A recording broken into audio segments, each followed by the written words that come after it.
You see, we only have the knowledge of the surface, of this surface of where we live at right now. They're finding ruins up under these oceans and up under the sea. And these are just the ones that they are finding so far. And this isn't new to us. We've known about this here since the 90s. We've known about this. We've known about specifically this one here off the coast of China. We knew about this here way back in the 90s, if not before then, but I believe it was sometime in the 90s. But we didn't think to ask the question, who built this? Who was those people? And how long were they there? A lot of the places that's dry and plains right now, that used to be water, but now they're dried up. And a lot of those doggone oceans or parts of the doggone ocean and the sea that we know of today, a lot of those were plains and valleys with large rivers inside of them. But we don't know. We don't know if there's cemeteries down there. We don't know how to go down there and carbonate, because if it's been up under that water for all this time, only God knows how long it's been under the water, we don't know how to carbonate the beings who may have been down there or check their DNA. Is there a way to do that? Has anyone done it? You see, when they always try to throw you in their face and say, well, you know, everyone comes from Africa. Are you sure? They say, well, the oldest bones found of Lucy was in Africa. So what? That's the oldest bones they found in Africa. That has absolutely nothing to do with nothing only than the fact that those are the oldest bones they found in Africa. How do you know things didn't start in a laboratory in one of these places up under the doggone ocean? And I'm quite sure things evolved to this. Or did it? That's a whole nother conversation. Like I was saying, they said that some of these oceans appear to have been man-made.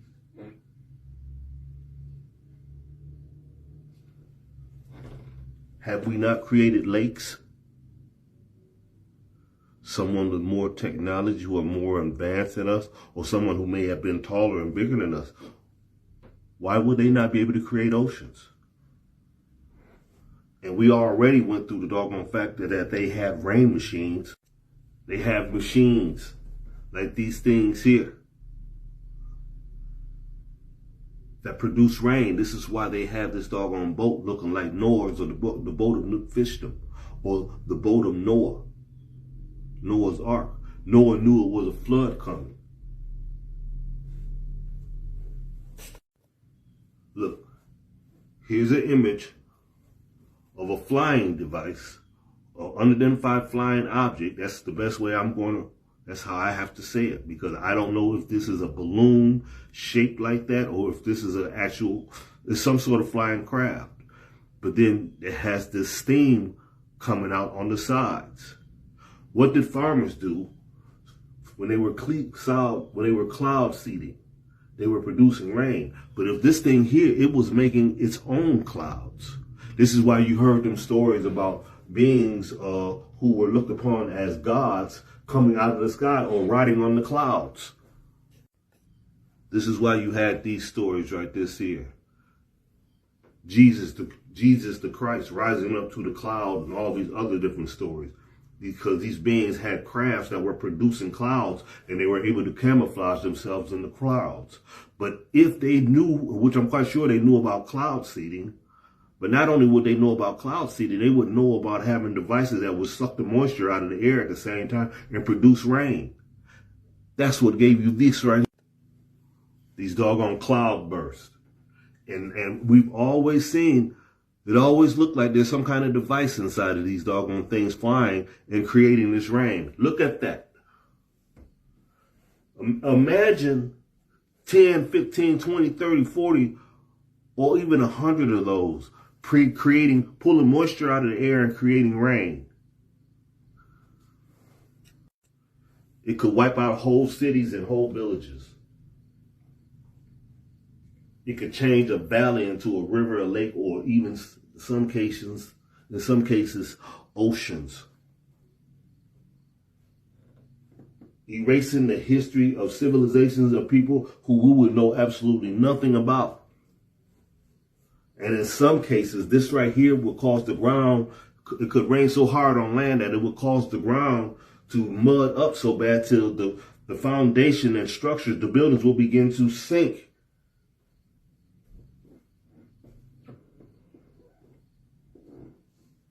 So like I said, we really don't know.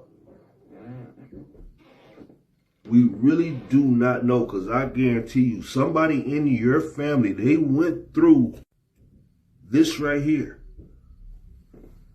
These programming centers. An orphanage is a reprogramming center.